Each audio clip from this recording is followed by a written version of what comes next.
할렐루야. 우리 함께 기도하시고 찬양 드리겠습니다. 기도하겠습니다. 하나님 감사합니다. 오늘 주님께서 이 자리를 인도하여 주시고 축복하여 주시며 우리가 찬양으로 영광 돌리게 하시니 너무나 감사드립니다. 아버지, 우리가 드리는 찬양이 주님께서 기쁘게 받으시는 귀한 찬양 되게 하시고, 아버지 사랑이 가득해서 울리는 꽹과리 같지 아니하고 오직 주님께 상달되는 찬양 되게 하여 주시옵소서. 아버지, 우리가 부족함이 너무나 많습니다. 하지만 그마저도 사랑하시고 품어주시는 주님, 우리가 주 앞에 나올 때 부족한 모습들 성령으로 충만하게 채워주시고 이 예배가 온전히 주님께 드려지는 귀한 예배 될 수 있도록 인도하여 주시옵소서.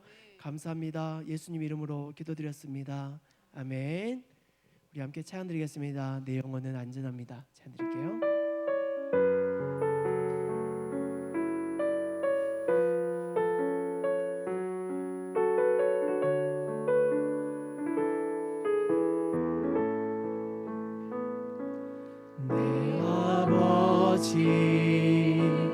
그 품 안에서 내 영혼은 안전합니다.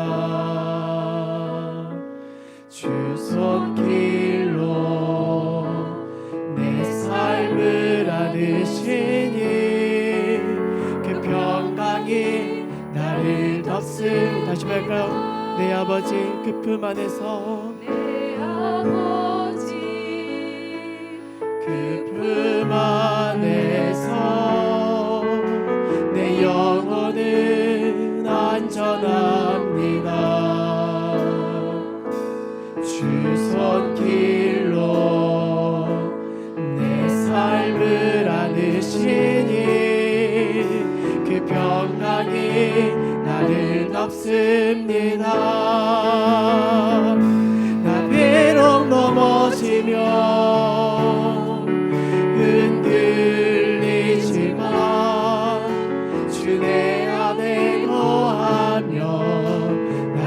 붙드시니 내 생각을 주께로 돌리고 주시는 평강의 옷을 입습니다. 주 약속 안에서 내 영혼 편안해. 내 뜻보다 크신 주님의 계획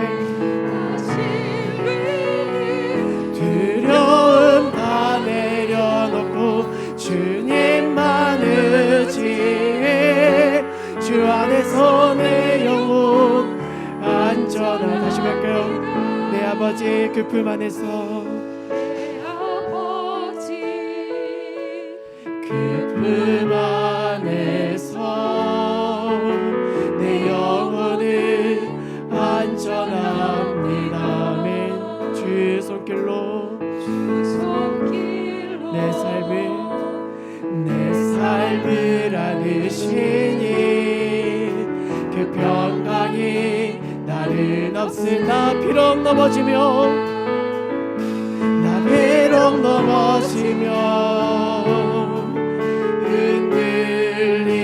흔들리지만 주 내 안에 거하며 나를 붙드시니 내 생각을 주께로 돌리고 주시는 평강의 옷을 입습니다. 아멘. 주 약속 안에서 내 영혼 편안해. 내 뜻보다 크신 주님의 계획 나 신뢰해. 두려움 다 내려놓고 주님만 의지해. 주 안에서 내 영혼 안저. 주 약속 안에서 내 영혼 편안해. 내 뜻보다 크신 주님의 계획 나 신뢰하네. 주 안에서 내 영혼 안전합니다.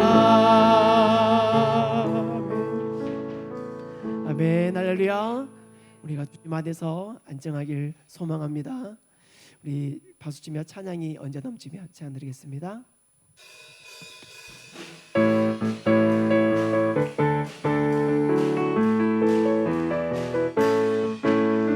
찬양이 언제나 넘치면 은혜로 얼굴이 환해요. 성령의 충만한 모습을 서로가 느껴요. 할렐루 할렐루 손뼉치면서 할렐루 할렐루 소리 외치며 할렐루 할렐루 두 손을 들고 주님을 찬양. 감사가 언제나 은혜로 얼굴이 환해요. 성령의 충만한 모습이 서로가 느껴요. 아멘. 할렐루 할렐루 손뼉치 할렐루 할렐루 소리 외치며 할렐루 할렐루 두 손을 들고 주님을 찬양. 사랑이 언제나 넘치면 은혜로 얼굴이 환해요. 성령의 충만한 모습이 서로가 느껴요. 아멘. 할렐루 할렐루 손뼉치면서 아멘 소리 외치며 할렐루 할렐루 두 손을 들고 주님을 찬양. 기도가 언제 넘치면 은혜로 얼굴이 환해요. 성령의 충만한 모습이 서로가 느껴요. 할렐루 할렐루 손뼉치면서 할렐루 할렐루 소리 외치며 할렐루 할렐루 두 손을 들고 함께 나를 사랑하는 주님, 나를 사랑하는 주님, 나를 위해 죽으시고 부활 생전하시어서 나의 주가 되시고 나를 사랑하는 주님, 나를 사랑하는 나의 목자 되셔서 나를 항상 인도하니 주가 따라가리라며. 주 오시면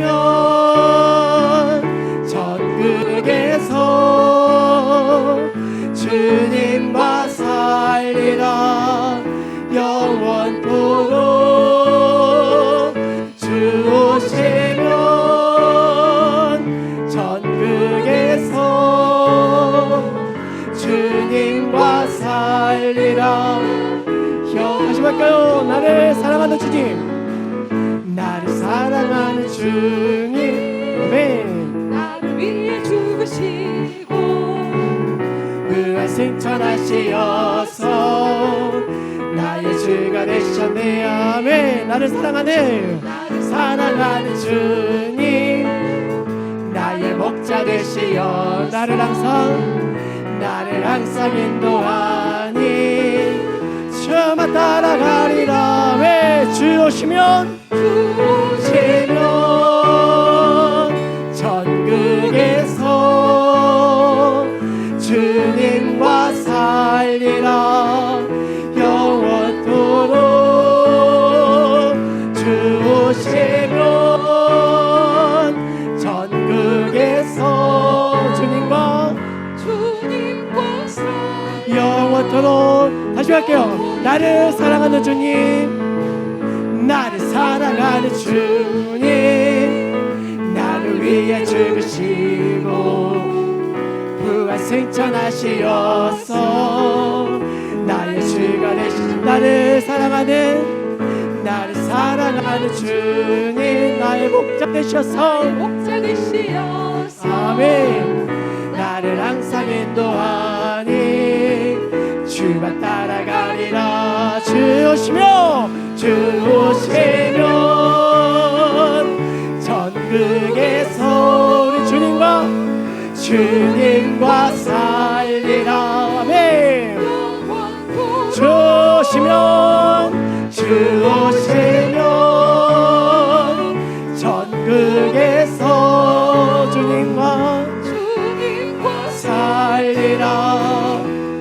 길을 밝히 보시니 갈 길을 밝히 보이시 주 앞에 빨리 나가면 우리를 찾는 구주 예수 오노라 하시니 죄악 벗은 우리 영혼은 기뻐 뛰며 주를 보겠네. 하늘에 계신 주 예수를 영원히 섬기 우리를 오라 하시는 말 우리를 오라 하시는 말 기쁘게 듣고 순종하세. 구주를 믿기 지체 말고 속속히 나가세. 죄악 벗은 우리 영혼에 기뻐 뛰며 주를 보겠네. 하늘에 계신 주 예수를 영원히 섬기 주 오늘 여기 계시오니 다 와서 주의 말씀 듣세. 듣기도 하며 생각하니 참 들리시로. 아멘 아멘. 죄악 벗은 우리 영혼은 기뻐 뛰며 주를 보겠네. 하늘에 계신 주 예수를 우리 3절입니다. 주 오늘 여기 계시오니 주 오늘 여기 계시오니 나와서 주의 말 듣기도 하며 생각하니 참 진리시로. 죄악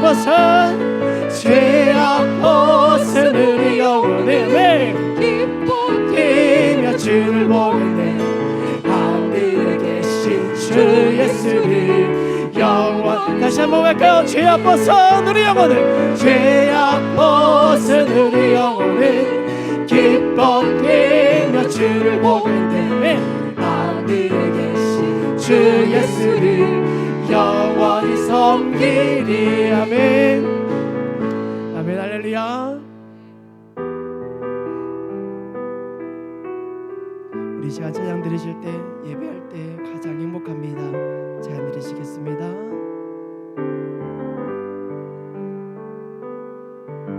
숨이 찰 정도로 힘든 순간이 와도 눈물이 쏟아지는 슬픔이 와도 내 평생에 놓을 수 없는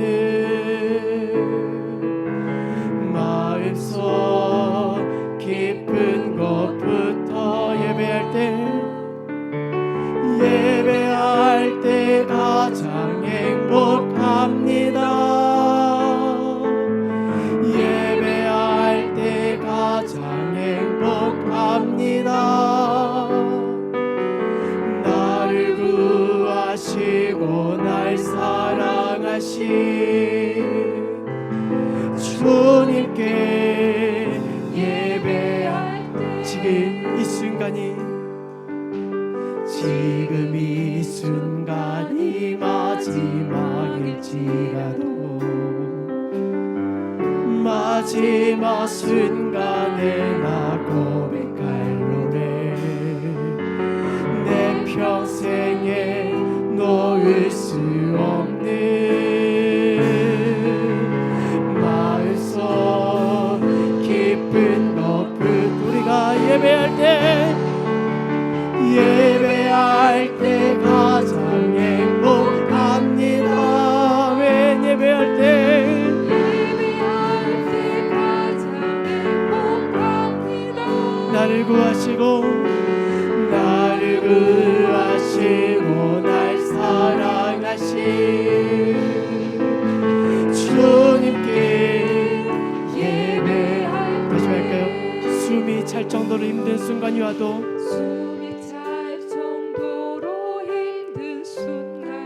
눈물이 쏟아지는 슬픔이 와도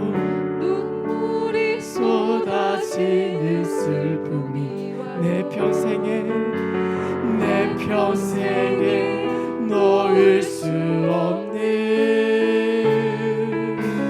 마음속 깊은 곳부터 예배할 때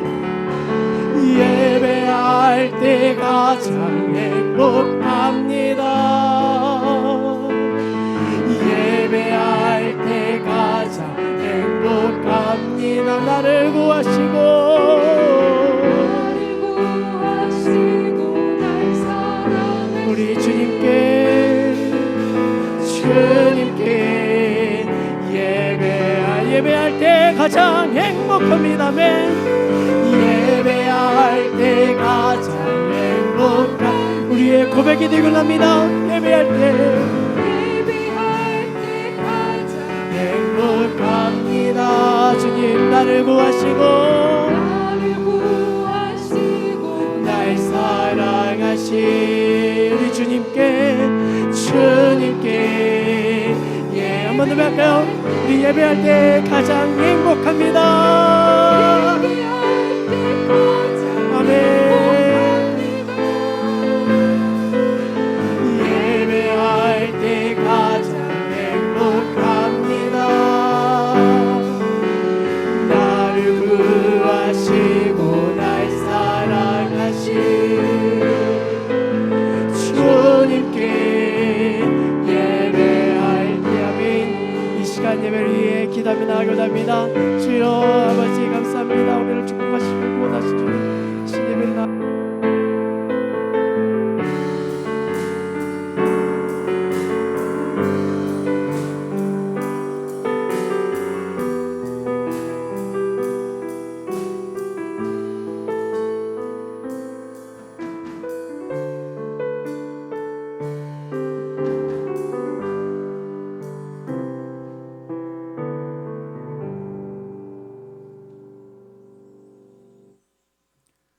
예배를 오후 찬양 예배를 시작하도록 하겠습니다.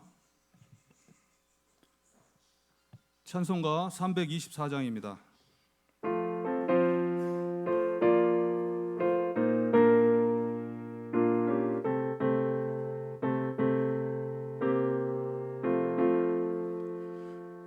예수 나를 보라 하네 예수 나를 보라 하네 어디든지 주를 따라 주와 같이 가려네 주의 인도하심 따라 주의 인도하심 따라 어디든지 주를 따라 주와 같이 가려네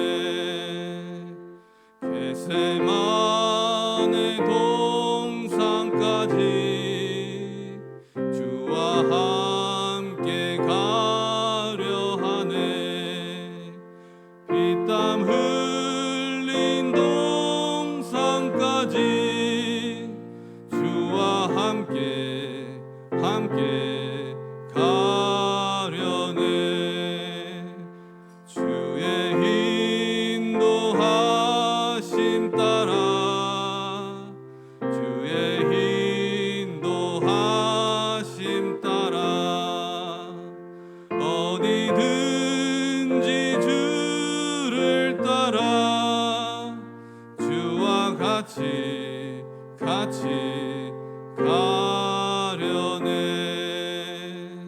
심판하실 자리까지 주와 함께 가려 하네 심판하실 자리까지 주와 함께 가려네 주의 인도하심 따라 주의 인도하심 따라 어디든지 주를 따라 주와 같이 가려네 주가 크신 은혜 내려 나를 항상 돌보시고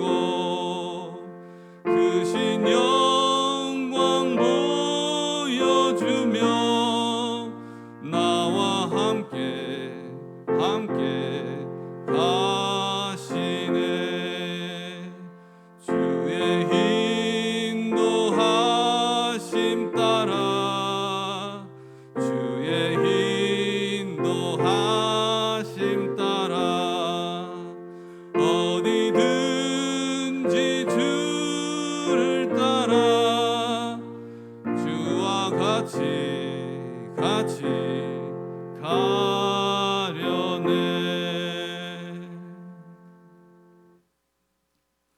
김문철 집사님께서 우리를 대표해서 기도해 주시겠습니다.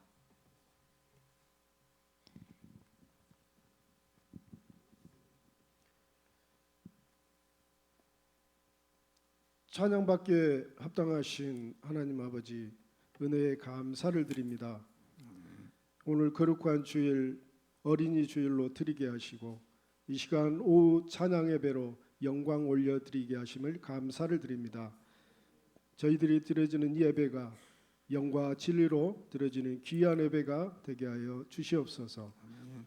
한 주간 세상 속에 살면서 마음으로, 입술로, 행동으로 지었던 모든 죄를 십자가의 보혈로 깨끗이 씻어 주시옵시고 하나님 말씀 앞에 충성되게 살지 못했던 저희들을 용서하여 주시옵소서. 우리를 향하신 한없는 사랑과 은혜로 생동감 넘치는 가정의 달 5월을 맞이하게 하시고 가정마다 은혜와 축복이 넘치는 교회, 평안하여 든든히 서가는 교회, 오직 하나님 아버지의 뜻을 이루어가는 귀한 믿음의 공동체가 되게 하여 주시옵소서. 특별히 5월 11일에 있을 용당 이동 어르신 초청 효사랑 큰 잔치를 통하여서 홀로 시간을 보내시는 어르신들에게 어버이 은혜에 대한 깊은 감사와 하나님의 사랑을 전하는 기쁨의 날이 될 수 있도록 인도하여 주시옵시고 한마음 한뜻이 되어서 우리 중용교회가 오직 예수 그리스도의 복음을 전하며 이웃을 잘 섬기고 구제하며 선교에 앞장서는 교회가 되게 하여 주시옵소서. 또 이 시간 말씀을 들고 단위에 서신 목사님께 성령의 충만함으로 함께하여 주시옵시고 우리 중용교회에 필요한 말씀을 선포하실 수 있도록 성령으로 기름 부어 주시옵소서. 성령 하나님 함께하여 주실 것을 믿사옵고 살아계신 우리 주 예수님 이름으로 기도드리옵나이다. 아멘.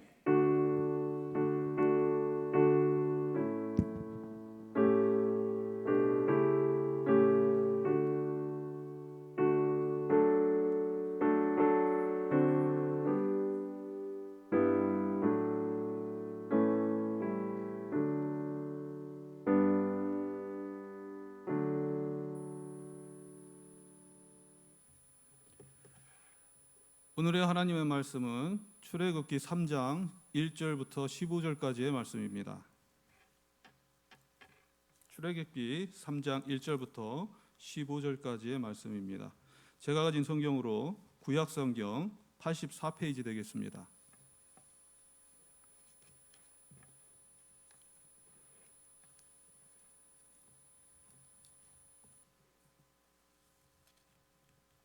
출애굽기 3장 1절부터 15절까지의 말씀입니다. 구약 성경 84페이지 되겠습니다. 그러면 다 찾으신 줄 알고 교독하겠습니다. 모세가 그의 장인 미디안 제사장 이드로의 양떼를 치더니 그 떼를 광야 서쪽으로 인도하여 하나님의 산 호렙에 이르매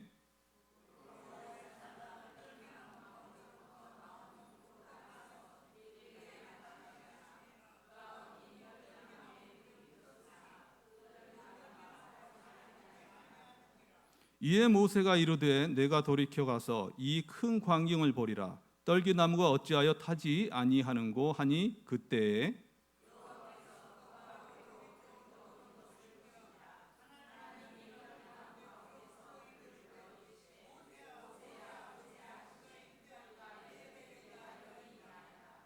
하나님이 이르시되 이리로 가까이 오지 말라. 내가 선 곳은 거룩한 땅이니 내 발에서 신을 벗으라.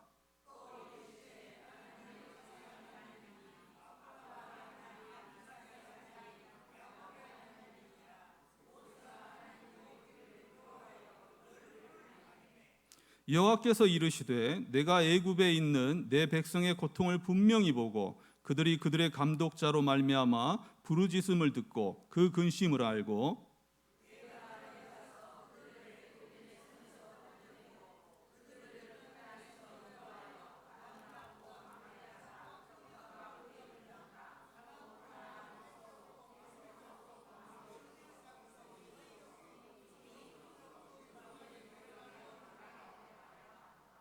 이제 가라.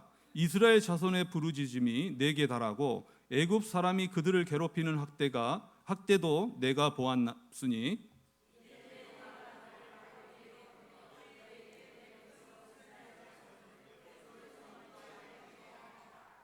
모세가 하나님께 아뢰되 내가 누구이기에 바로에게 가며 이스라엘 자손을 애굽에서 인도하여 내리이까.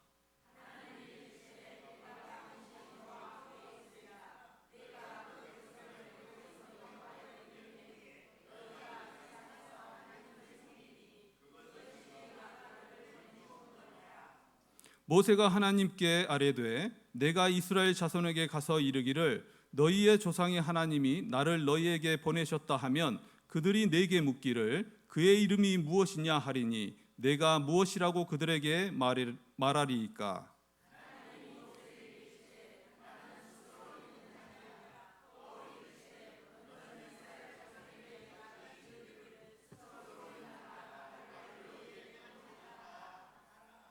다 같이 읽겠습니다. 하나님이 또 모세에게 이르시되 너는 이스라엘 자손에게 이같이 이르기를 너희 조상의 하나님 여호와 곧 아브라함의 하나님 이삭의 하나님 야곱의 하나님께서 나를 너에게 보내셨다 하라. 이는 나의 영원한 이름이요 대대로 기억할 나의 칭언이라. 아멘. 찬송가 523장입니다.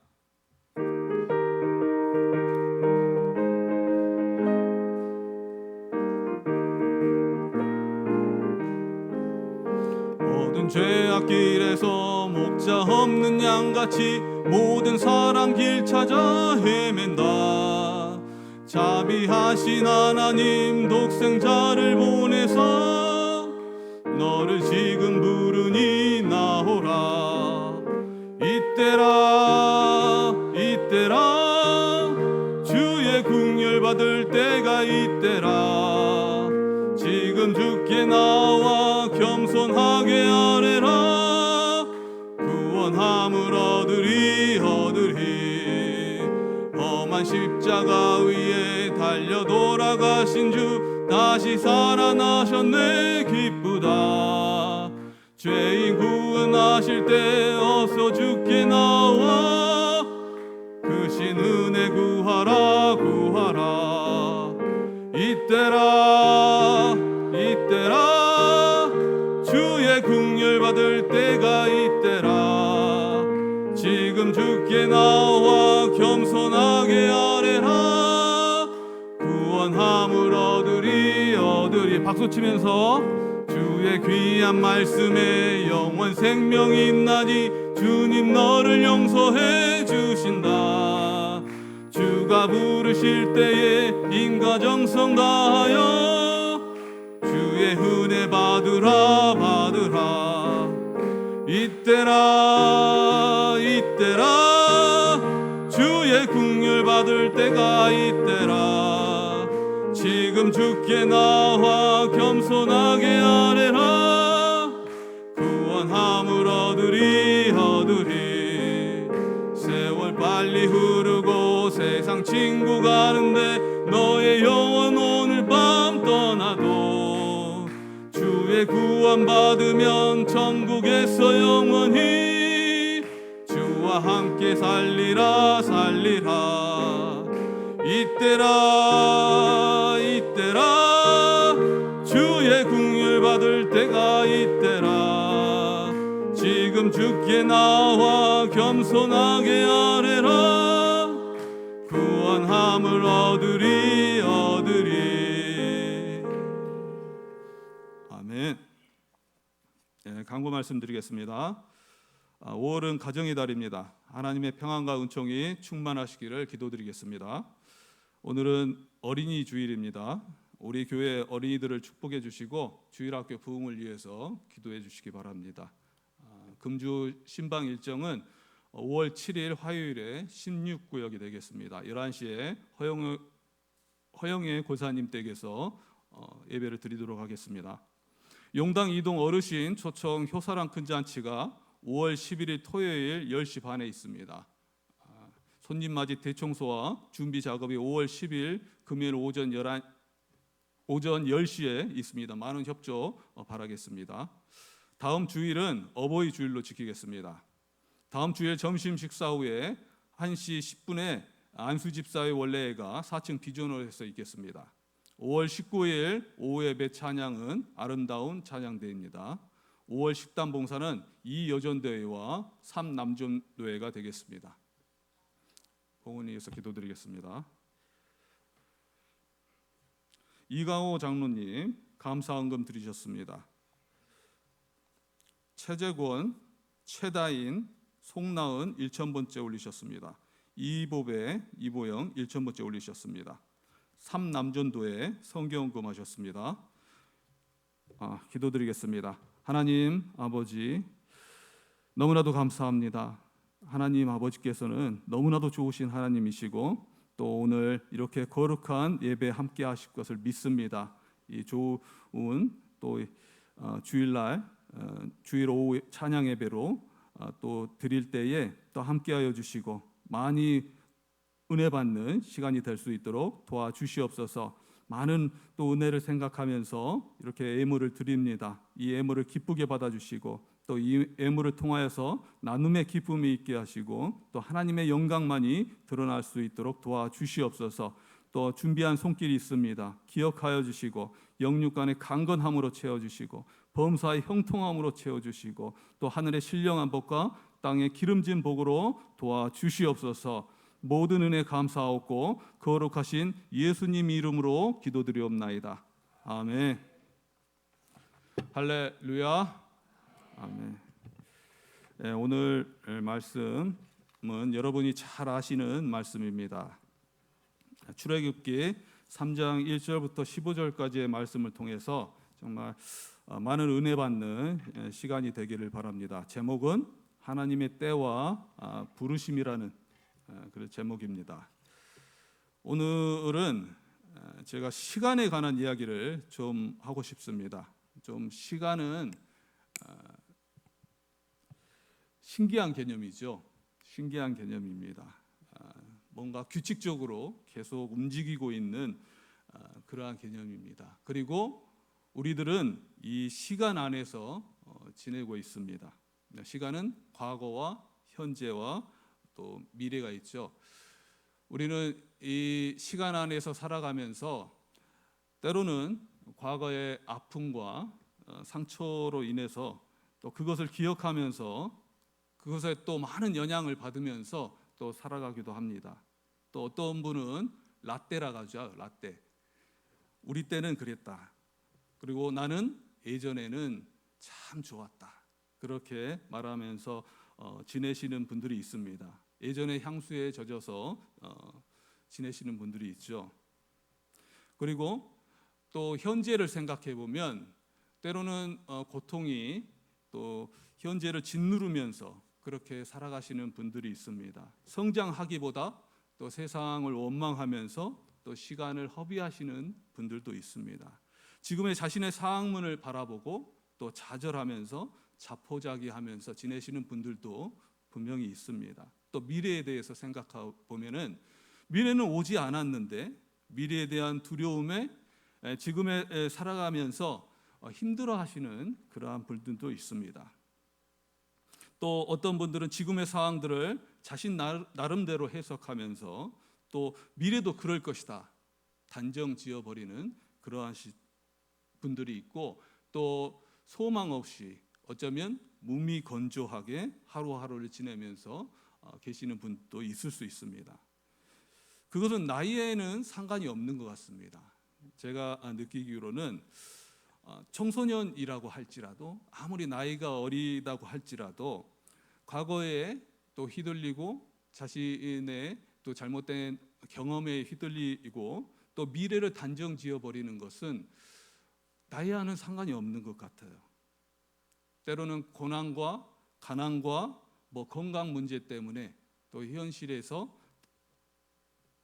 자포자기 해버리는 그러한 분들도 있다는 거죠. 그렇지만 세상에는 세상 나름대로의 논리가 있습니다. 살아가는 데는 그만한 논리가 있죠. 많은 통계가 또 이렇게 살다 보면은 이러한 결과가 나올 것이다라고 말하기도 합니다. 그렇지만 우리 그리스도인들은 다르다는 거죠. 하나님과 함께하는 사람들은 다르다는 거예요. 우리가 명심해야 되는 것은 하나님께서는 질그릇 같은 우리들을 불러주셨고 또 우리들을 또 인도하고 계시다는 거예요. 극히 평범할 수 있지만 그러한 평범한 우리들을 불러주시고 또 많은 문제 있을 수 있습니다. 그렇지만 그 문제를 또한 해결해 주시고 그러면서 우리를 인도해 주시고 정말 부족한 사람들일 수도 있지만 그 부족한 사람들을 이용하셔서 하나님의 나라를 확장하는 데 그렇게 일하시고 계시다는 거예요. 너무나도 좋으신 하나님이시라는 거죠. 저도 가끔 그럴 때가 있습니다. 내가 과거에 이런 선택을 했으면 어땠을까? 과거를 후회할 때도 있어요. 그렇지만 어떻게 하겠습니까? 과거는 이미 지나간 일이라는 거예요. 오늘 말씀에서 보면 모세는 정말 광야에서 40년이라는 시간을 허비하고 지내고 있습니다. 자신에게 있어서 그 40년이라는 시간은 좀 헛된 시간이라고 자신이 생각할 수도 있었을 것입니다. 그리고 그에게 있어서 화려한 시간이 없었을까? 40세 이전에는 분명히 애굽의 왕자라는 그러한 또 신분도 있었습니다. 근데 이 40년이라는 시간을 광야에서 양치기를 하는데 그것도 자신의 양이 아닙니다. 이드로의 장인의 양을 치고 있는 거예요. 80세가 되기까지 자신의 재산도 가지고 있지 않았다는 거죠. 그렇지만 그런 모세에게는 하나님께서 큰 계획을 가지고 계셨다는 거예요. 비록 그는 애굽에서 도망갔다고 생각했지만 하나님께서는 광야로 이러한 모세를 인도하고 계셨다는 거예요. 그는 오늘 하나님을 만남으로써 과거의 그의 삶이 어떤 의미가 있었는지 그제서야 알게 됐다는 거예요. 자신은 자포자기하면서 양떼를 치며 지낼 수밖에 없는 인생이라 이제 80세의 나이가 들었기 때문에 더 이상 희망이 없다 그렇게 생각했을지 몰랐지만 하나님께서는 그러한 이 모세를 지금 불러주고 계시다는 거예요. 누구나 그리스도인으로서 부르심을 받은 사람들은 이러한 평범한 경우에 이렇게 부르심을 받을 수 있다는 거죠. 그 사람이 잘났기 때문에 능력이 있기 때문에 부르심을 받은 건 결코 아니라는 거예요. 오늘 모세의 이야기를 통해서 오늘 시간을 말씀드렸는데 이 모세의 이야기와 함께 하셨던 하나님은 지금도 우리와 함께하고 있는 하나님이시라는 거예요. 그렇다면 이 모세의 부르심을 받은 그 의미는 지금 우리에게도 큰 의미가 있다는 것입니다. 이 모세의 부르심은 우리의 부르심과도 같다는 거죠. 결코 다르지 않다는 것입니다. 오늘 먼저 모세를 부른 그 장소를 한번 봤으면 좋겠습니다. 호렙산이라는 거예요. 호렙산. 이 호렙산이란 뜻은 폐허의 산, 항폐의 산이라는 거예요. 하고 많은 산 중에 하나님은 모세를 부르시는 것이 이 폐허의 산, 항폐의 산이라는 뜻을 가진 곳에서 그를 부르시고 계시다는 거예요. 하나님은 이러한 항폐한 곳에서 역사를 일으키는 하나님이시라는 것이죠. 이사야 말씀 43장 19절의 말씀에서 보라 내가 새 일을 행하리니 이제 나타날 것이라 너희가 그것을 알지 못하겠느냐 반드시 내가 광야의 길을 사막의 강을 내시는 그러한 하나님이시라는 거예요. 하나님께서는 이 항폐한 곳에서 모세를 부르신 이유가 바로 그러한 이유가 있기 때문이라는 거예요. 고통받는 이스라엘 백성들을 출애굽시켜 주시기 위해서 정말 광야에서 40년 동안 허비한 인생이라고 생각했던, 그리고 자포자기하고 있었던 모세를 불러줌으로써 그의 인생을 인도하기 위해서 불러주는 것은 바로 황폐한 땅, 황폐한 산 호렙산이었다는 거예요. 그리고 그 임재하는 모습을 한번 봤으면 좋겠습니다.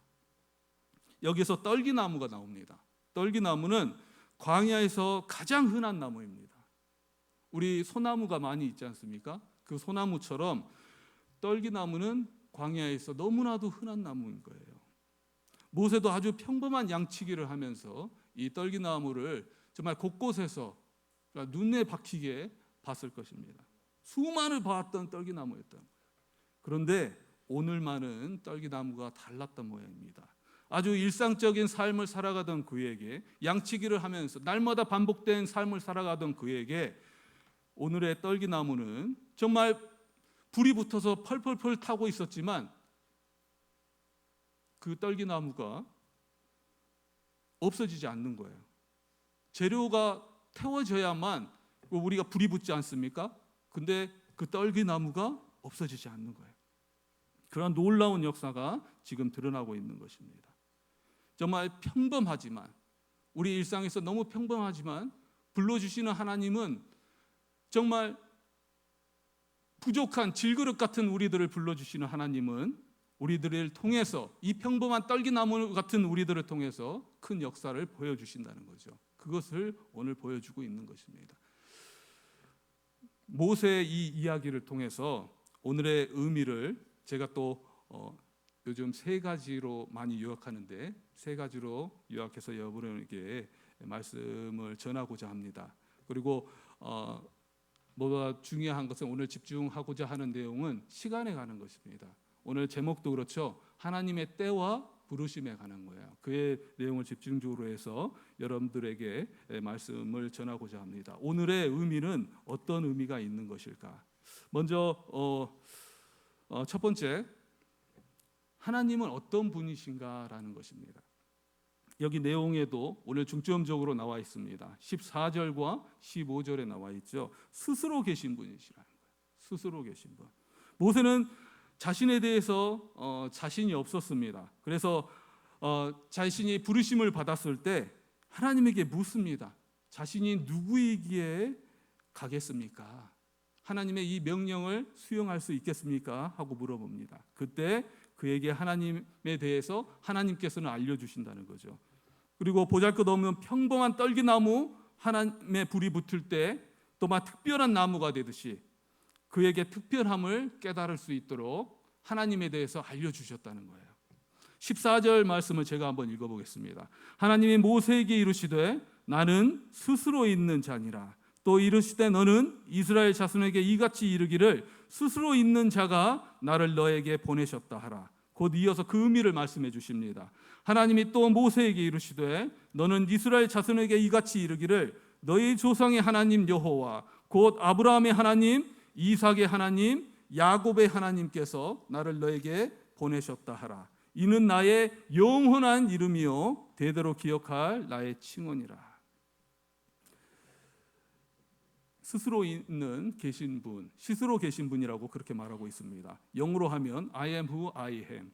나는 나다란 뜻이죠.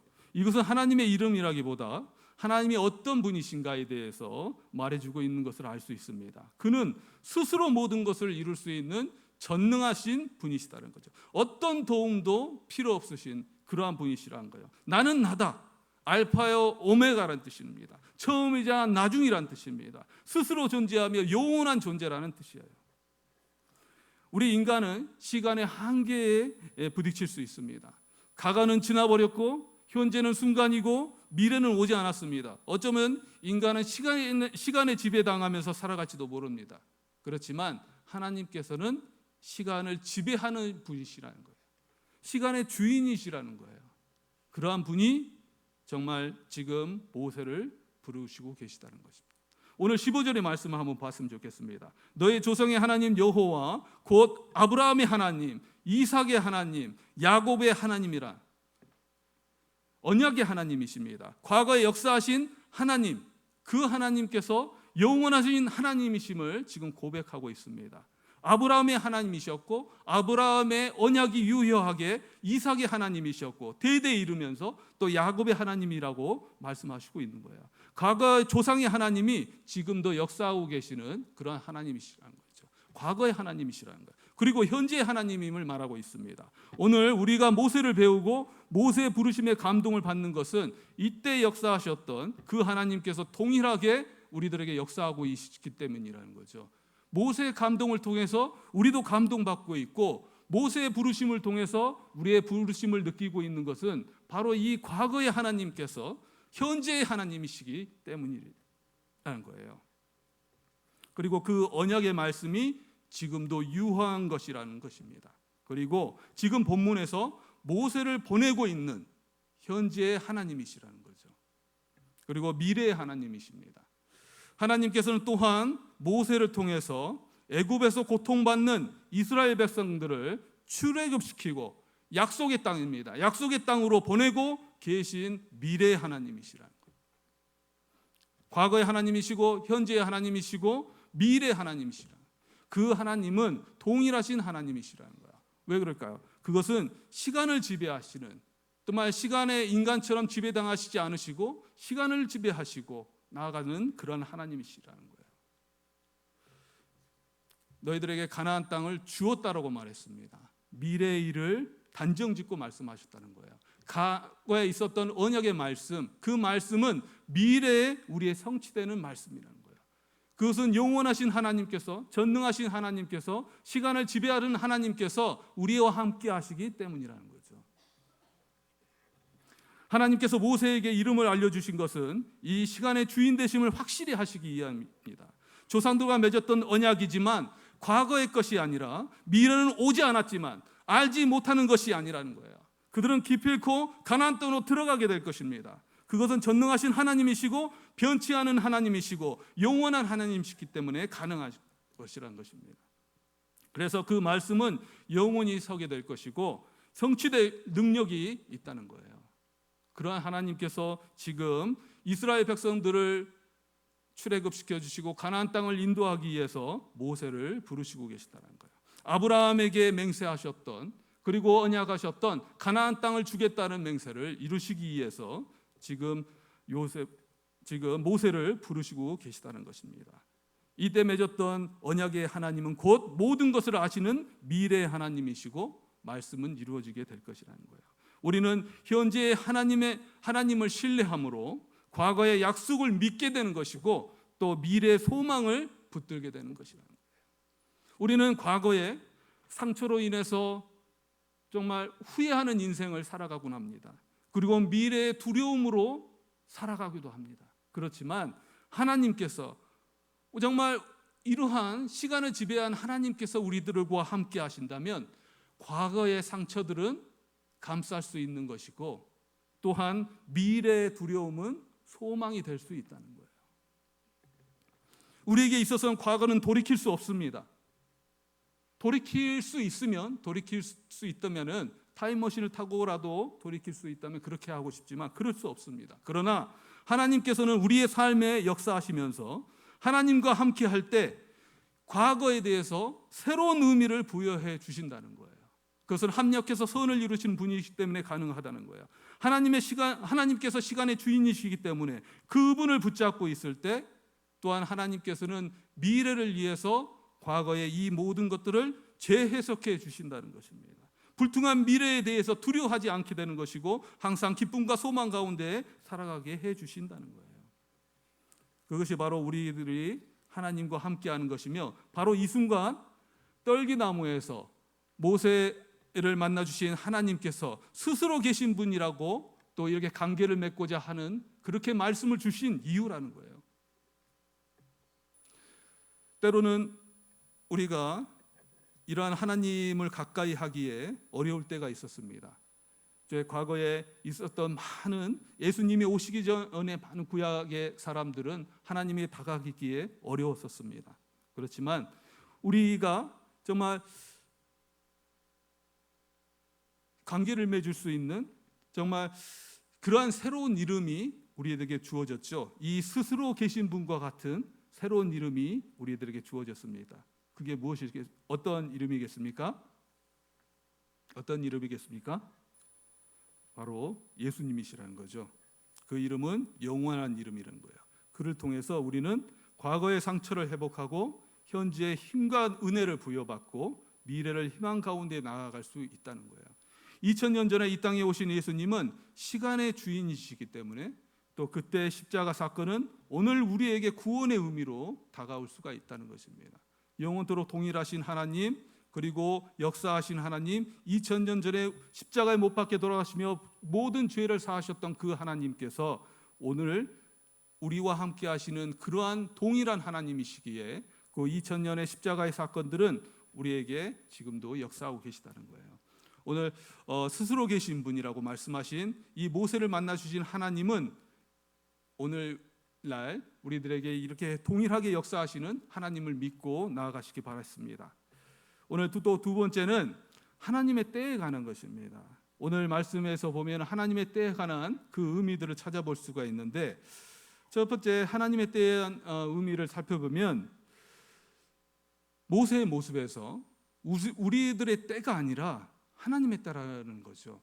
부르심에 받고 또 우리가 계획한 것으로 나아가는 것이 아니라 하나님의 계획 하에서 이 부르심이라는 것은 하나님의 때라는 거예요. 왜 모세가 절정에 있을 때 그를 부르시지 않았을까? 우리들을 생각하기에는 정말 창창한 나이 때 40세 때 그를 불러주셨다면, 아니 적어도 광야에 간 지 얼마 되지 않아서 10년 내로 한 50세쯤 됐을 때 그를 불러주셨다면 용기를 잃지 않았을 것입니다. 그런데 지금의 모습을 보면 많이 용기를 잃고 두려움에 있는 모습이라는 거예요. 80세라면 나이가 먹을 만큼 먹은 나이라는 거예요. 이미 모세도 모든 것을 내려놓고 있을 나이라는 것입니다. 광야에서 너무나도 익숙해진 그러한 나이라는 거예요. 그러나 하나님의 때는 우리가 생각하는 때와 다르다는 거죠. 인간의 시선으로 본다면 힘과 능력이 가장 좋을 때가 정말 가장 적절할 때라고 생각할 수 있습니다. 그렇지만 하나님께서는 달랐던 모양입니다. 모세를 불러주실 때 80세에 불러주셨다는 거죠. 그것도 광야에서 구를 만큼 구르고 또 겪을 만큼 겪은 그러한 나이 80세에 그를 불러주셨다는 거예요. 우리들의 생각하는 타이밍과 하나님이 생각하는 타이밍은 너무나도 다른 것 같습니다. 제가 예전에 재미있게 읽었던 하나님의 타이밍이라는 책이 있습니다. 하나님의 때는 우리가 생각하는 계획과 다르다, 그러한 내용인데, 거기서 보면 저자 오스 힐먼이라는 광고 대행사를 하는 사람이 나옵니다. 창사 이래 10년 동안 회사는 급성장했고 42세가 되었을 때 그의 인생은 아주 편안했습니다. 그렇지만 보기에는 좋았지만 가정적으로는 심각한 문제를 겪고 있었습니다. 바쁜 인생을 살아가고 있었고 또한 급성장한 가운데 물질적으로는 풍요로운 그러한 삶을 살아가고 있었지만 자신은 몰랐지만 승승장구하는 회사와는 다르게 그의 인생은 무너지고 있었다는 거예요. 별거에 들어가게 되었고 그 뒤에 회사도 흔들리기 시작했습니다. 소송이 들어오고 또 동료의 배신도 경험하게 되었습니다. 개인적으로나 사업상으로 재난들이 몇 달 사이에 급작스럽게 그를 휘감고 돌아갔습니다. 그런데 가장 그렇게 하나님께 버림받았다고 생각하게 되었을 때 그는 하나님께 더욱더 매달리게 되었고, 그를 통해서 점차 이 책의 저자는 깨닫기 시작했어요. 자신이 얼마나 통제의 소유자였는가, 그리고 두려움과 교만으로 가득 차 있었는가. 그런데 하나님께서 그것을 깨닫게 해주는 순간, 그가 그것을 깨닫는 순간 그를 부르셨다는 거예요. 그 뒤에 그는 모든 것들을 회복하기 시작했습니다. 그리고 이 모든 과정들이 하나님의 부르심이었다는 것을 깨닫게 되었다는 거예요. 그리고 그 뒤에 인생은 소명을 붙잡고 나아가는 인생이 되었다는 것입니다. 회사는 또 급성장하게 되었고, 그렇지만 과거의 그러한 회사의 모습이 아니었다는 거예요. 그에게 있어서는 가장 중요한 것은 회사의 성장이 아니라 자신의 소명을 완수하는 거예요. 하나님의 동료들을 만나는 것이었고 하나님의 일을 하는 것이었다는 거예요. 모세에게도 마찬가지입니다. 모세에게는 가장 좋은 타이밍이 있었습니다. 애굽의 왕자에 있을 때에도 있었고 또 그에게는 창창한 정말 능력이 많은 그러할 때가 있었다는 거예요. 그렇지만 하나님께서는 80세 연단할 만큼 연단하게 되었을 때 그를 불러주셨다는 거예요. 한순간에 정말 한순간에 그가 그것을 깨닫게 된 거는 과거에는 몰랐습니다. 자포자기하고 힘들어 했었습니다. 그러나 한순간에 그것을 깨닫게 된 거에는 하나님의 만나심이, 떨기나무의 만나심이 있었을 때 그는 모든 것들을 알게 되었다는 거죠. 여기 하나님의 타이밍의 저자 오스 힐먼도 그가 나중에 알게 되었다는 거예요. 하나님의 타이밍이 언제였다는 것을 그는 알게 되었다는 거예요. 그의 상처와 아픔은 그 순간 재해석하게 되었습니다. 그는 회복되게 되었습니다. 과거에 정말 회사가 무너지고 동료로부터 정말 배신당하고 또 주변에 많은 사람으로부터 손가락질을 당하고 또 별거에 들어가는 그러한 아픔이 있었지만 하나님께서는 이미 그를 연단하고 계셨고 하나님의 부르심이 있은 이후에 그는 깨닫게 되었다는 거예요. 그리고 과거의 상처와 아픔들을 재해석하게 되었다는 것입니다. 우리는 과거의 상처와 아픔들을 없앨 수 없습니다. 과거의 상처와 아픔들을 정말 그 과거의 기억들을 없앨 수는 없습니다. 그렇지만 재해석할 수는 있다는 거죠. 하나님을 만남으로 재해석할 수 있다는 거예요. 그것은 과거와 현재와 미래의 하나님이, 시간을 지배하신 하나님, 모든 것을 알고 계시는 하나님이 우리와 함께 했을 때 가능하다는 거예요. 하나님의 타이밍이라는 책에 정확히 말해서 15페이지 넷째 줄에 보면은 이러한 말씀이 있습니다. 하나님이 어떤 지도자를 통해서 엄청난 일을 이루게 하시려고 먼저 심각한 역경을 경험하게 하시는 겁니다. 그 이유가 무엇일까요? 바로 역경이 지도자의 인격을 세우고 지혜를 구비시키다는 사실을 아시기 때문입니다. 모세는 일국의 왕자였습니다. 그러나 지금은 무너지고 나이도 먹은 80세 노인에 불과합니다. 그러나 그를 쓰시는 것은 하나님이시라는 거예요. 애굽의 왕자가 아니라 하나님께서는 히브리 80세 먹은 노인을 쓰기를 원하셨다는 거예요. 그리고 그를 부르시고 계시다는 것입니다. 그리고 결과는 어떻게 됐습니까? 그의 광야에서 출애굽하고 이스라엘 백성들을 인도하는데 정말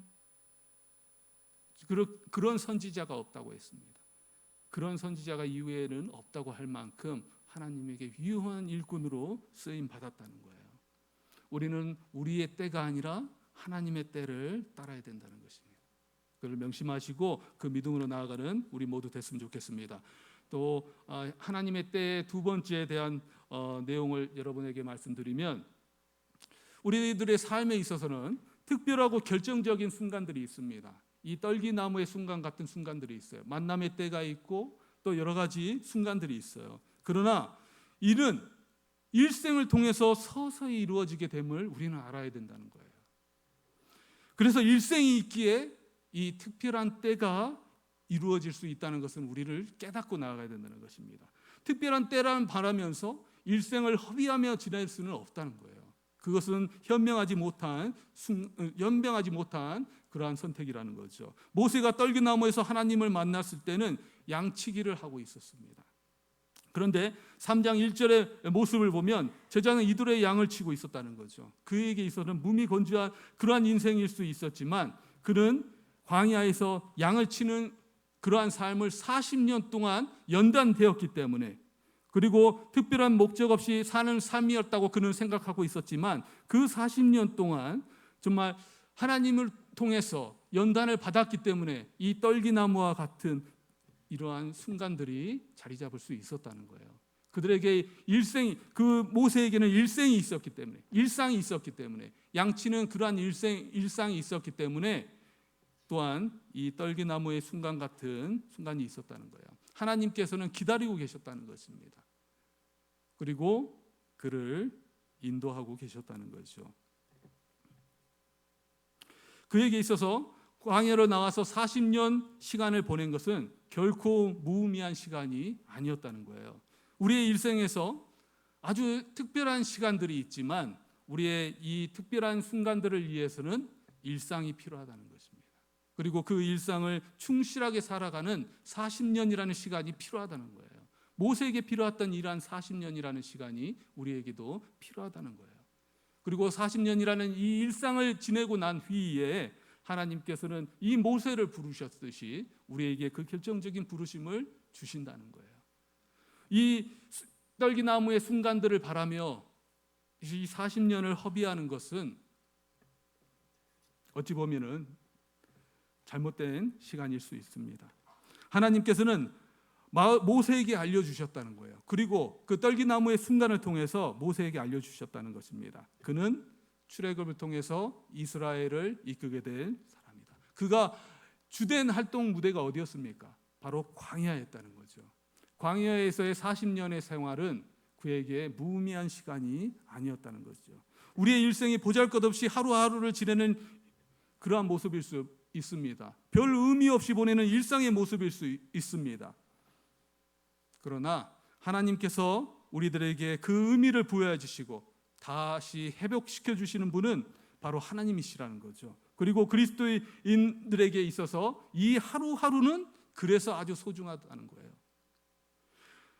다윗에게 있어서도 마찬가지였습니다. 다윗에게 있어서도 결정적인 순간은 언제였습니까? 바로 골리앗을 만났을 때였다는 것이죠. 그때 분명히 하나님께서 함께 하시면서 그가 승리할 수 있도록 이끌어 주셨다는 거예요. 그렇지만 그에게 있어서 정말 소년의 시대일 때 양치기의 모습이 없었다면 하나님께서는 이 골리앗과의 싸움에서 승리할 수 있도록 도와주시지 못했을 것입니다. 사무엘상 17장 34절에서 35절에서 보면은 다윗이 이렇게 고백하고 있습니다. 다윗이 사울에게 말하되 주의 종이 아버지의 양을 지킬 때에 사자나 곰이 와서 양떼에서 새끼를 물어가면 35절의 말씀입니다. 내가 따라가서 그것을 치고 그 입에서 새끼를 건져내었고 그것이 일어나 나를 해하고자 하면 내가 그 수염을 잡고 그것을 쳐 죽였나이다. 이러한 일상적인 양치기의 모습이 있었기 때문에 골리앗과의 싸움에서 승리할 수 있었다는 거예요. 하나님께서는 그 과거에 다윗의 삶을 인도하고 계셨다는 것입니다. 골리앗과의 싸움 이후에 그를 인도하고 계셨던 것이 아니라 애시당초 그를 지목하시고 그를 점차 인도하고 계셨다는 거예요. 우리 부르심을 받기 전에 삶을 우리는 무의미하다고 해석할 수 있습니다. 그렇지만 우리가 예수님을 만난 이후에 그 모든 상처를 통해서 우리는 예수님을 알게 되었고 그 모든 과거를 통해서 또한 예수님을 영접하게 되었고 또한 사명을 알게 되었고 그를 통해서 나아갈 수 있게 되었다는 거예요. 우리는 순간순간 살아가는 사람들에게 그리스도인이라면 그 순간들이 무의미한 순간들이 하나도 없다는 것입니다. 지금 이 순간도 마찬가지입니다. 무의미한 시간은 하나도 없다는 거예요. 그 시간 순간순간마다 하나님께서 인도하시고 계시다는 거예요. 양치기를 하고 있는 그 다윗에게 있어서 그 양치기를 하는 모습은 무의미한 시간이 아니었다는 거예요. 그리고 모세에게 있어서도 그 일상들 정말 장인과 함께하면서 처가살이입니다. 처가살이 하면서 또 그 양을 치고 있었던 광야에서의 40년은 무의미한 시간이 아니었다는 거예요. 그 시간 동안에도 하나님은 분명히 인도하고 계셨다는 거예요. 우리의 일상도 마찬가지입니다. 우리의 일상에 정말 하나님과 함께 하신다는 걸 믿고 그 일상을 정말 충실히 살아갈 때 하나님께서는 그에 대한 응답을 주실 때가 있다는 거죠. 종말을 사는 우리들에게 순간의 의미는 아주 중요합니다. 우리들에게는 미래에 대한 두려움이 아니라 소망 가운데 나아가는 사람들이라는 거예요. 하나님께서는 언제 오실지 모릅니다. 그때를 알 수는 없지만 예수님께서는 언젠가 재림하실 것이고 우리는 그러한 소망 가운데 살아가는 사람들이라는 거예요. 그렇다면 예수님의 재림 때까지 그 순간까지 정말 예수님의 그 재림을 기다리고만 있는 것일까? 그런 건 아니라는 거예요. 우리는 여기 있는 평범한 일상을 정말 예수님에게 충실하게, 예수님의 말씀에 충실하게 보내는 것이 아주 소중하다는 거죠. 모세가 40년을 보냈던 것처럼, 다윗이 양치기한 삶을 살아갔던 것처럼, 그리고 그 위에 하나님의 부르심이 있을 때 그에 대한 분명히 응답이 있을 것이라는 거예요. 예수님이 승천하시면서도 마찬가지였습니다. 사도행전 1장 4절의 말씀에서 보면은 사도와 함께 모이사 그들에게 분부하여 이르시되 예루살렘을 떠나지 말고 내게서 들은 바 아버지께서 약속하신 것을 기다리라. 분명히 예루살렘을 떠나지 말고 또 아버지를 약속한 것을 기다리라고 그렇게 말씀하셨어요.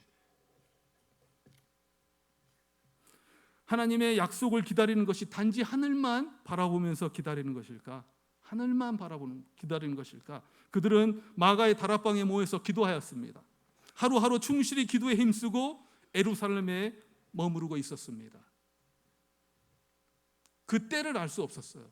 그 역사가 일어나는 때를 알 수 없었지만 그들은 충실히 예루살렘에 머물렀고 기도 자리에 있었습니다. 예배의 자리에 있었고 또 기도를 열심히 했습니다. 그리고 어느 때가 되었을 때 하나님께서는 성령으로 임하는 그러한 역사를 보여주셨다는 거예요. 예수님이 만나주시면서 우리의 과거를 재해석하게 하시고 우리들에게는 또한 미래의 소망을 주신다는 거예요. 그렇지만 순간순간 살아가는 이 일생을 가볍게 여기면서 살아갈 수는 없다는 거예요. 이 일상이 있을 때만이 또한 이 미래의 소망을 가지고 나아가는 그리스도인의 자세라는 거죠.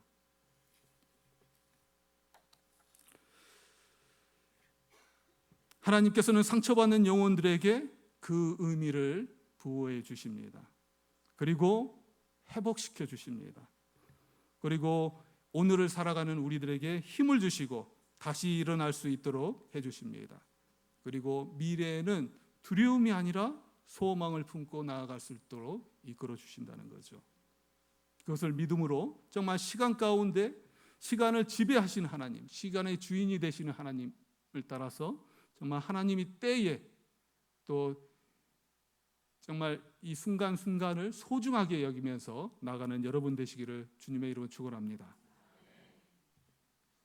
한 가지 또 있는데 또 마지막으로 마무리 짓자면 하나님은 사명을 주시고 함께 하신다는 겁니다. 하나님께서는 과거에 우리의 그 많은 과거를 또 회복시켜 주시고 현재를 신뢰 가운데 나아갈 수 있도록 힘차게 나아갈 수 있도록 도와주시고 또한 미래에 목적을 가지게 도와주신다는 거죠. 그를 통해서 우리들에게 사명을 주신다는 것입니다. 당시 바로는 살아있는 애굽의 신과 같은 존재였습니다. 애굽의 신 앞에 모세가 서게 되는 거예요. 그러한 신 앞에 정말 여호와 하나님과 함께하는 그런 모세가 가서 서게 되는 거예요. 그에게는 과거에 있었던 그 모든 상처를 아물게 하는 것이 필요했습니다. 그리고 두려움 없이 하나님을 붙잡는 것이 필요했다는 거예요. 담대하게 붙잡는 게 필요했다는 거예요. 하나님의 백성이 되는 그러한 정체성을 가지고 그를 이끌어주기, 이스라엘 백성들을 이끌기 위해서 그에게는 정말 당당히 바로 앞에 서는 그러한 것들이 필요했다는 거예요.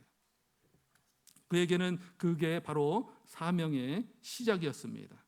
인간신이었던 바로 앞에 당당히 서는 그러한 모세에게 힘을 실어주기 위해서 지금 하나님은 그를 부르시고 그에게 말씀하시고 계신다는 거예요. 그런데 모세가 얘기합니다. 11절에서 모세가 하나님께 아뢰되 내가 누구에게 바로에게 가며 이스라엘 자손을 애굽에서 인도하여 내리까. 그때 하나님께서는 시간의 주인이시며 또한 강력한 정능하신 하나님이심을, 그리고 정말 세상을 지배하시는 하나님이심을, 그리고 스스로 계신 분이심을 그에게 알려주며 그에게 말씀하십니다. 9절의 말씀에서 이제 가라. 이스라엘 자손의 부르짖음이 내게 달하고 애굽 사람이 그들을 괴롭히는 학대도 내가 보았으니. 하나님께서는 모세에게 명령하십니다. 40년 동안을 허비했다고 생각했던 그에게 하나님께서는 그 상처를 싸매주시고 그 인생의 의미를 알려주시고 그에게 지금 말씀하시고 계신 것입니다. 이제 가라.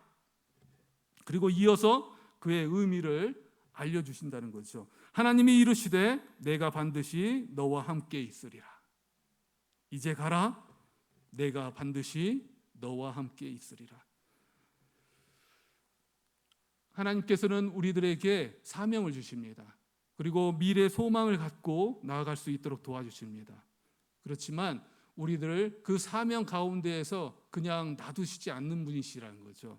사명을 주시면서 오늘 모세에게 말씀하셨던 그 하나님은 동일한 하나님이듯이 우리들에게 말씀하십니다. 내가 반드시 너와 함께 있으리라.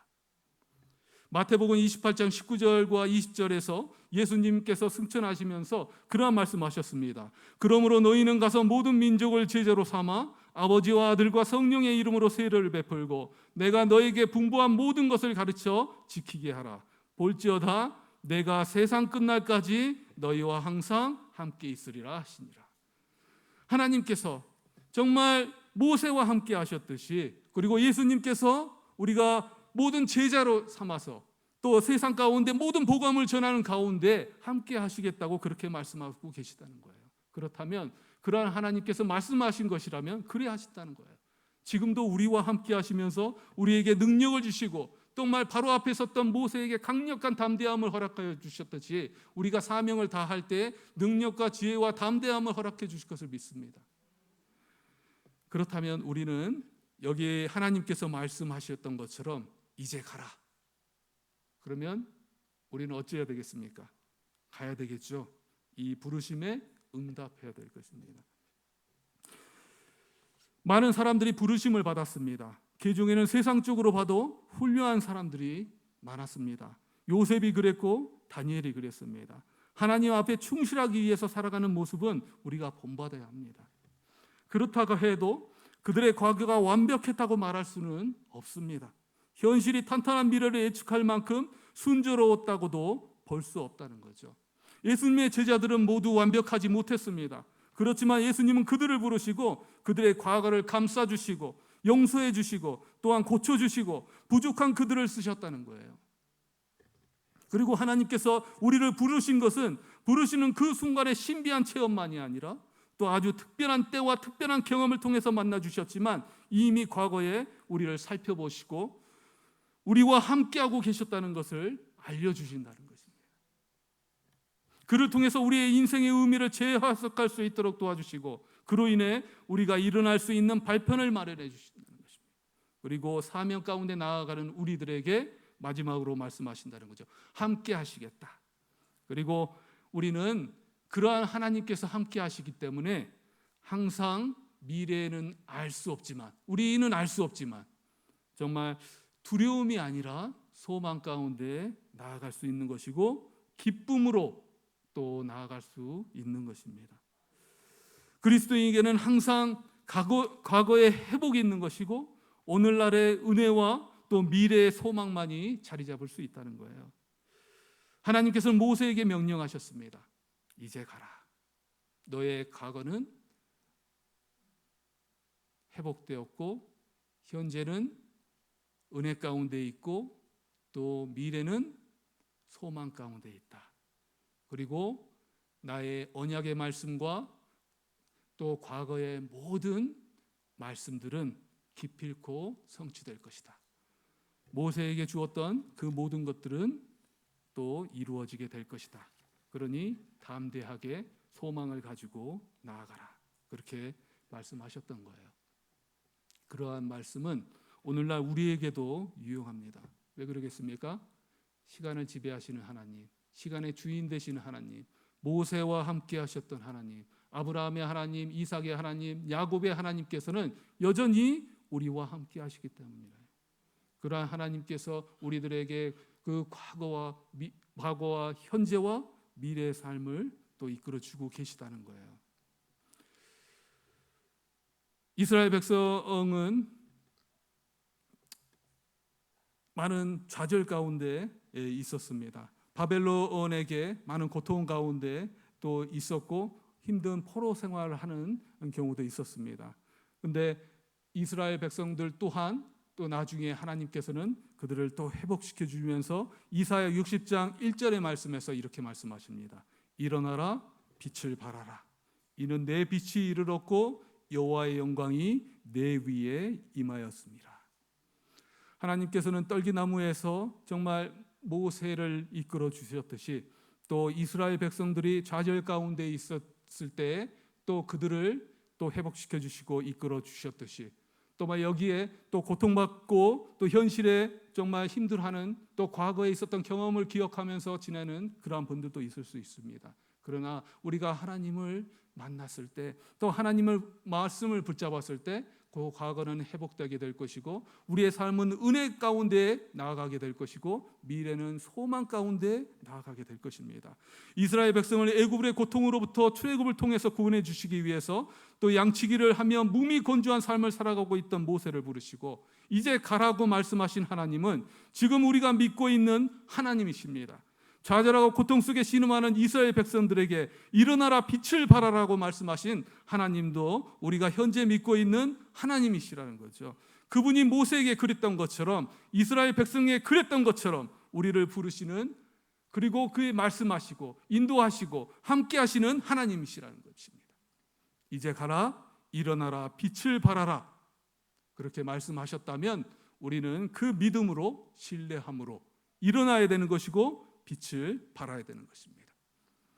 하나님께서 함께 하실다고 말씀하십니다. 그러한 믿음으로 정말 순간순간을 승리하는 우리 모든 성도분 되시기를 주님의 이름으로 축원합니다. 기도하겠습니다. 하나님, 우리를 부르시고 구원의 여정에 함께 해주시니 너무나도 감사합니다. 하나님은 우리의 과거의 상처를 싸매주시고 현재의 은혜 가운데 살아갈 수 있도록 도와주시고 미래의 소망을 주시는 영원한 하나님임을 믿습니다. 하나님 아버지, 우리를 부르시는 은혜에 감사하게 도와주시고 또 주어진 시간에 더욱 충실할 수 있도록 인도하여 주시옵소서. 또 부르심에 대해서 겸손히 응답케 하시고 주어진 사명을 이룰 수 있도록 도와주시옵소서. 또 고통 가운데 신음하는 분들이 있다면 또 빛으로 오신 주님의 이름을 붙잡고 일어설 수 있도록 역사하여 주시옵소서. 이 모든 말씀 예수 그리스도의 이름으로 기도드리옵나이다. 아멘. 찬양하겠습니다. 일어나라 주의 백성.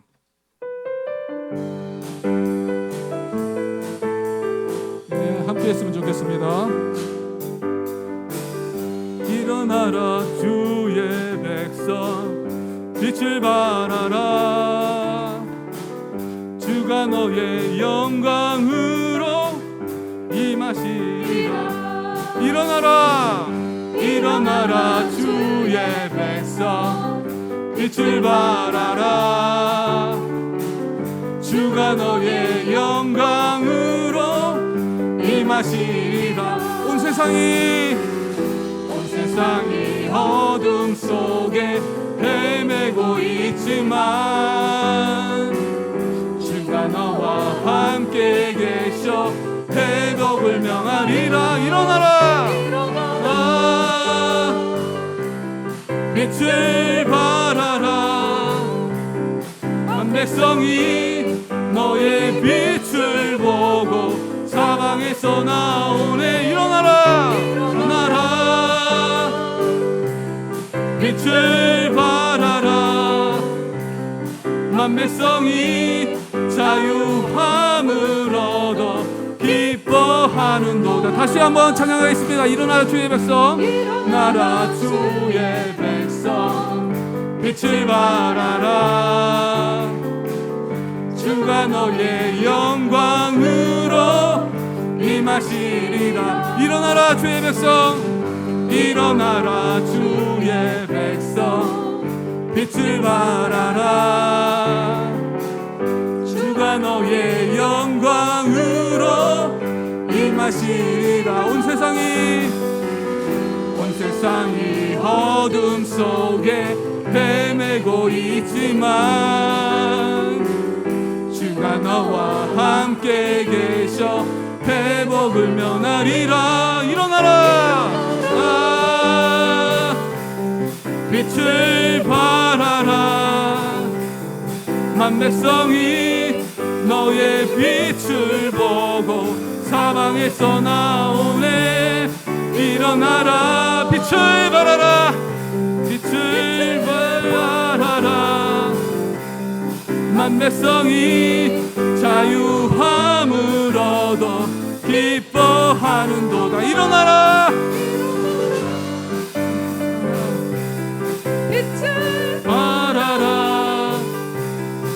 만 백성이 너의 빛을 보고 사방에서 나오네. 일어나라 빛을 발하라. 만 백성이 자유함을 얻어 기뻐하는도다. 네, 축도하겠습니다.